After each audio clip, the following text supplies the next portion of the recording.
Sir, ಈಗ doctor Manjunath ಅವರು ಆರೋಪ ಮಾಡ್ತಾರೆ, ನಿನ್ನೆ ಕೂಡ ಕೂಪನ್ ಅನ್ನು ಹಂಚಿಕೆ ಮಾಡಿದ್ದಾರೆ ಅಂತ.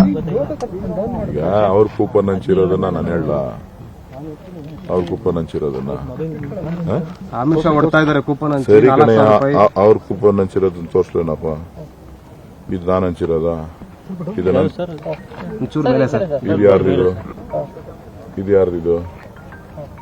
ಆರೋಪ ಮಾಡಬೇಕು ಅಂತೇಳಿ ಕುಮಾರಸ್ವಾಮಿಗೆ ಮಂಜುನಾಥ್ಗೆ ಬೇರೆ ಕೆಲಸ ಇಲ್ಲ, ಅವ್ರ ಕುಟುಂಬಕ್ಕೆ. ಹಾಸನ ಜಿಲ್ಲೆ ಪಾಪ ಹೆಣ್ಮಕ್ಳು, ತಾಯಂದಿರು, ಸಹೋದರಿಯರು ಇವತ್ತು ಇಡೀ ರಾಜ್ಯದ ಮಾನ ಮರ್ಯಾದೆಯನ್ನ ಕಳೆಯುವಂತ ಕೆಲಸ ಹಾಸನ ಜಿಲ್ಲೆಗೆ ಒಂದಕ್ಕೆ ಅಲ್ಲ, ಇಡೀ ಸಮಾಜಕ್ಕೆ ಒಂದು ಕೆಟ್ಟ ಕಳಂಕ ತರುವಂತ ಒಂದು ಪ್ರಕ್ರಿಯೆಗಳನ್ನು ನಾವು ಮಾಧ್ಯಮಗಳಲ್ಲಿ ಕೇಳ್ತಾ ಇದ್ದೇವೆ, ಸೋಷಿಯಲ್ ಮೀಡಿಯಾದಲ್ಲಿ ನೋಡ್ತಾ ಇದ್ದೇವೆ.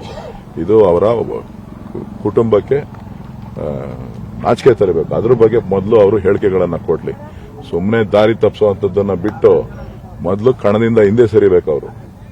ಅವ್ರು ಹೇಳ್ಬೇಕು, ಅವರು ಕರ್ನಾಟಕದ ಕನ್ನಡಿಗರ ಬಗ್ಗೆ, ಕರ್ನಾಟಕದ ಕನ್ನಡಿಗರ ಹೆಣ್ಮಕ್ಳ ಬಗ್ಗೆ ಗೌರವ ಇತ್ತು ಅಂತ ಅಂದ್ರೆ ಚುನಾವಣಾ ಕಣದಿಂದ ಹಿಂದೆ ಸರಿರಿ ಅಂತ ಹೇಳಬೇಕಾಗಿತ್ತು. ನೆನ್ನೆ ಒಬ್ರು ಗೌರವಯುತ ನಾಯಕತ್ವವನ್ನು ವಹಿಸಿಕೊಂಡಿರ್ತಕ್ಕಂಥವ್ರು ಈ ರೀತಿಯಾಗಿ ಇಂಥ ಒಂದು ನೀಚ ವ್ಯವಸ್ಥೆನಲ್ಲಿ ಇವತ್ತು ಬಂದು ಬೇರೆಯವ್ರ ಮೇಲೆ ಆರೋಪ ಮಾಡೋದು ಆ ಕ್ಷಣಕ್ಕೆ ಎಲ್ಲಾನು ಆರೋಪ ಮಾಡ್ತಾನೆ ಇರ್ತೀವಿ, ಯಾರು ಬೇಕಾದ್ರೂ ಕೇಳ್ತಾನೆ ಇರ್ತಾರೆ ಅಂತ ಅಂದ್ರೆ ಏನಾಗಿದೆ ಇವತ್ತು ಹಾಸನ ಜಿಲ್ಲೆನಲ್ಲಿ?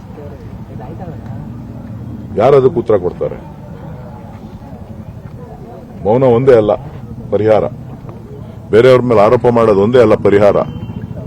ನಮ್ಮ ನಡೆ ನುಡಿ ಎಲ್ಲವೂ ಕೂಡ ಮುಖ್ಯ ಆಗ್ತದೆ.